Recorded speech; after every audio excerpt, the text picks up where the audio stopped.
Donc là, c'est un étage qui est dédié à notre communauté afghane. Vous avez une chambre, ce sont des chambres individuelles, donc ce sont des petites chambres. Ils sont 73 à vivre ici au monastère des Orantes. Un Pakistanais, 12 Afghans et 59 Tibétains.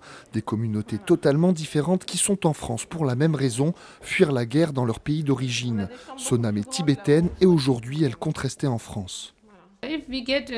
Si le Tibet est libéré, je rentrerai. Mais sinon, je ne peux pas. Si je reviens là-bas, je serai tuée parce que là-bas, j'ai pris part à des mouvements politiques. Alors, si je reviens, je serai tuée. Tibétains et Afghans cohabitent dans ce centre d'hébergement, soit comme demandeurs d'asile ou réfugiés statutaires, mais avec le même objectif, rester en France pour reconstruire leur vie.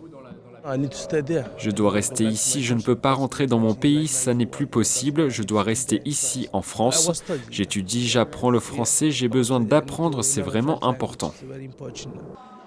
Apprendre le français, l'une des principales activités de ces réfugiés. Tous les matins, une association se rend au monastère pour dispenser des cours.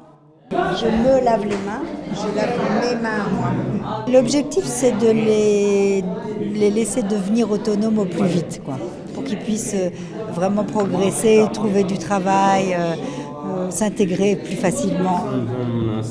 Oui, ils sont au monastère.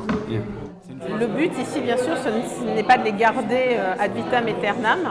C'est juste une période de leur vie qui leur permet déjà de se reprendre, d'essayer de se poser pour connaître un petit peu, pour savoir ce qu'ils veulent faire de leur avenir.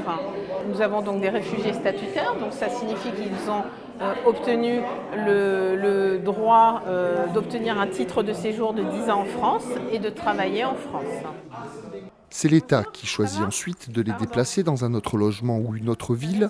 Pour l'instant, les réfugiés qui vivent ici sont totalement libres. Ils participent aux tâches ménagères et à des activités, mais peuvent sortir quand bon leur semble, sous réserve de pointer tous les 3 jours.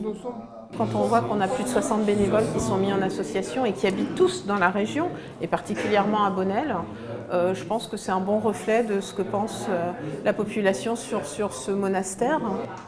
Géré par l'association Habitat et Humanisme, ce centre d'hébergement est avant tout un lieu de repos et d'adaptation.